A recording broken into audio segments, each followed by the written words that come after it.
le but d'aujourd'hui, c'est vraiment que vous compreniez un petit peu comment se transmet la mémoire. Tous les hommes se retrouvent sur la place du village. Certains partent en chantant défendre la patrie. Lui, ça aura la mort dans l'âme. Son fils Gérard, mon père, vient de naître. Que vous allez avoir chacun un petit carnet, d'accord, sur lequel il y a des petites fiches qui sont pas remplies, d'accord.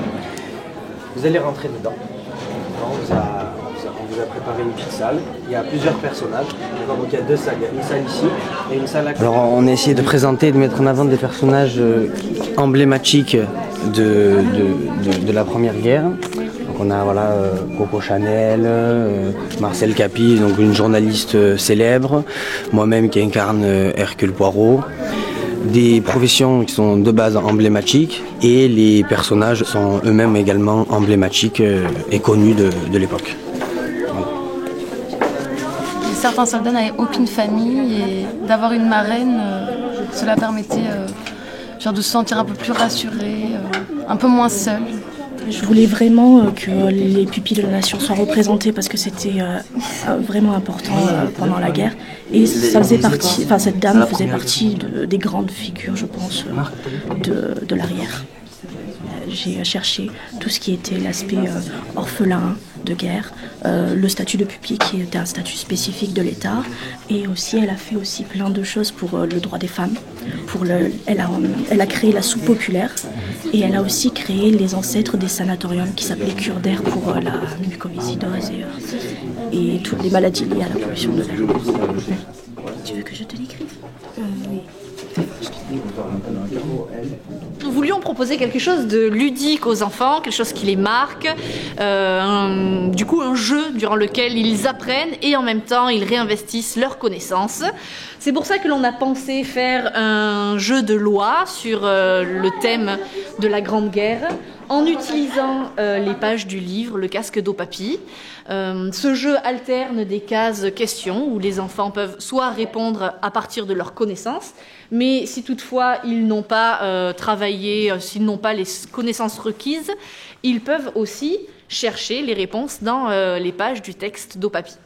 Et donc ça alterne aussi avec des ateliers sur le thème de l'arrière, où les enfants peuvent voir ce qui était fait à l'arrière. C'est pour ça qu'ils ont fabriqué des obus, ils ont écrit des lettres à la plume pour voir que les femmes entretenaient une correspondance importante avec les maris qui étaient sur le front. Ils ont aussi planté du blé pour voir que les femmes qui étaient à l'arrière travaillaient les terres et donc devaient planter, labourer, semer, récolter. Et voilà, tout ce travail était fait par les gens de l'arrière. Et nous avons introduit notre jeu et clôturé notre jeu par une chanson qui a été écrite par Aldebert, qui est un chanteur pour enfants, qui est souvent utilisé dans les classes, et qui a écrit cette belle chanson, Aux âmes citoyens, qui reprend un peu la chanson de Aux armes citoyens, en détournant les paroles. Les armées, des airs de nos chansons,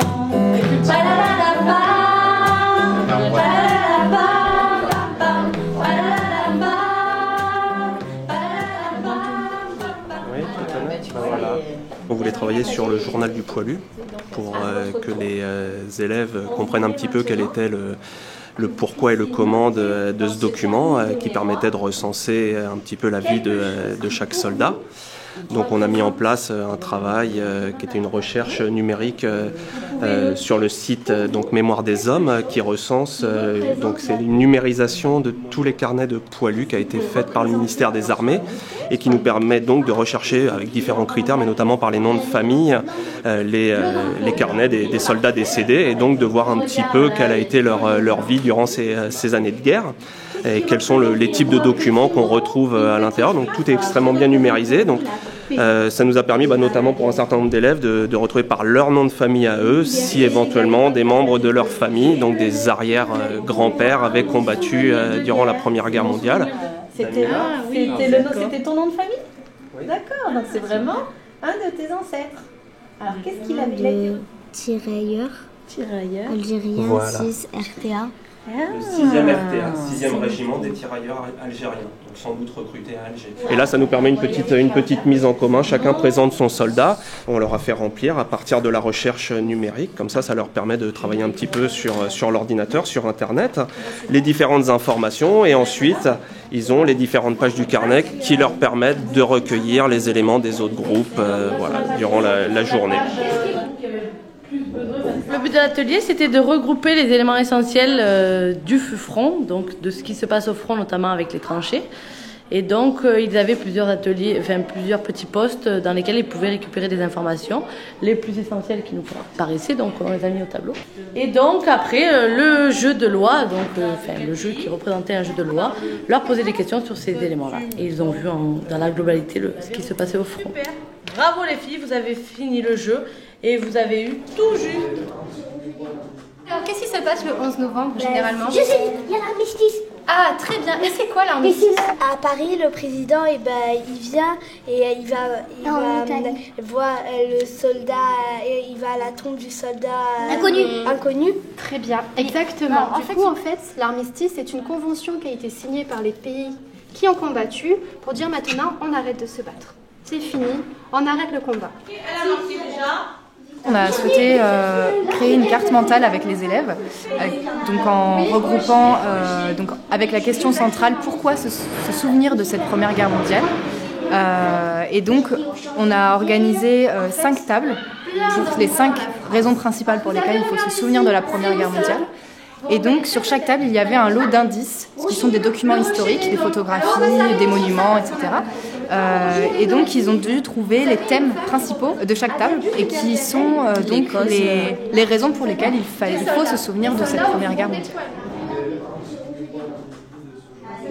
C'est une classe d'élèves de première STAV, sciences et technologies, agronomie et monde du vivant. Nous travaillons en complémentarité avec le professeur de zootechnie sur les animaux et la Grande Guerre. Alors le questionnement sur ce que vivent les animaux pendant cette guerre, est-ce qu'ils sont utilisés, comment ils sont utilisés et effectivement la vie des animaux au même titre que les hommes. Voilà. Les élèves fonctionnent par petits groupes où ils doivent travailler sur le sort des animaux pendant la Première Guerre mondiale.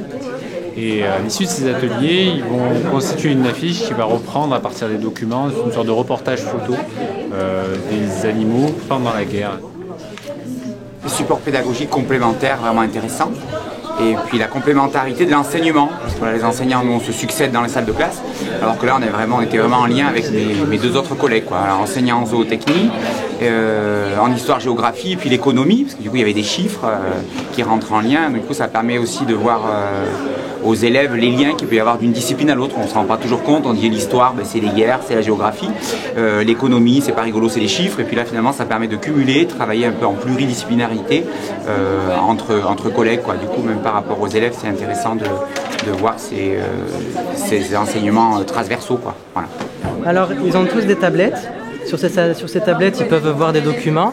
Donc, ils ont pu voir une vidéo extrait du film Cheval de guerre de Steven Spielberg. Ils ont pu voir aussi des photographies conservées dans les archives de la Marne.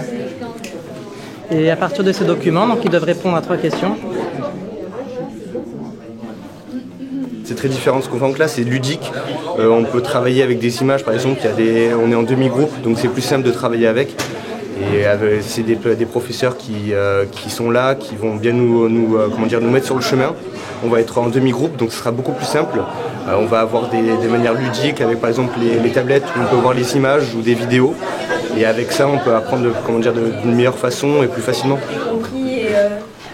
Et les mots-clés. Donc du coup en jaune on a mis tous les mots-clés qu'on a retenus durant toutes les activités. C'est déjà une très belle initiative et c'est toujours intéressant lorsque des élèves rencontrent d'autres élèves pour un dispositif qui est très ambitieux mais à la fois très adapté aux besoins de nos élèves. En tant qu'inspecteur de histoire-géographie de l'enseignement agricole, ce que je retiens, c'est cette belle initiative de nos élèves sur hippologie et Grande Guerre. Ce regard croisé entre les disciplines, entre l'hippologie, l'histoire-géographie, l'économie. C'est toujours très riche pour eux de mettre en dialogue ces disciplines sur une thématique historique aussi importante dans le cadre de ce centenaire de la commémoration.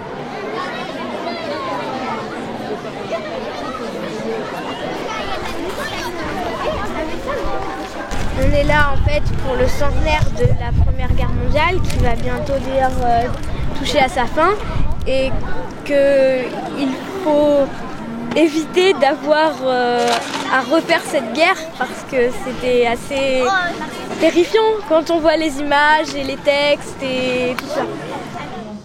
La consigne, c'était qu'on devait faire un dessin représentant la guerre et non la paix avec du fusain, donc on pouvait faire la fumée et d'autres. Les paysages, les soldats, gueule cassée aussi, enfin, ce genre de choses horribles représentant la Première Guerre mondiale. On a fait des masques, on les a décorés pour que ça soit un peu présentable dès qu'ils sortent dehors dans la ville. Les gueules cassées, ils n'avaient pas envie de se présenter avec leurs amis ou avec leur famille même, avec les gueules cassées car c'était horrible. L'auteur du casque d'Opapi nous a montré des photos qu'on n'avait jamais vues auparavant. Dans l'histoire du casque d'Opapi, elle racontait son histoire. Sa vie avec en fait un grand-père allemand et un grand-père français comme dans le livre.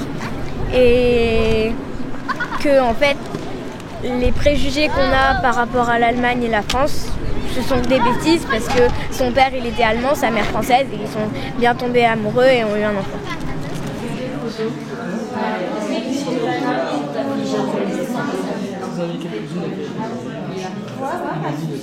Les étudiants sont en train de rédiger des articles sur les ateliers qui ont lieu ce matin, donc ils jouent aux journalistes en fait, et l'idée c'est de leur permettre de prendre du recul sur des situations pédagogiques. Il y a eu 2 étudiants par atelier qui s'est mis en situation d'observateur et qui a regardé les ateliers d'un point de vue pédagogique et d'un point de vue didactique, questionné les programmes, est-ce que c'est pertinent, comment se sont impliqués les élèves. Donc ce matin ils sont allés sur le terrain, ils ont pris des informations, des vidéos, des photos, tout ça pour construire le reportage qu'ils sont en train de constituer. L'idée c'est qu'à la fin de la journée on ait un magazine qui retrace tout l'événement avec à la fois des critiques d'Opapi et tout ce qui s'est passé en termes d'ateliers. Chaque atelier aura une double page consacrée à son déroulement. Ces ateliers étaient extrêmement riches, très concrets, très pratiques, très ludiques, avec des animations très originales qui permettent de donner à voir par la sensibilité, par la réflexion, par l'observation,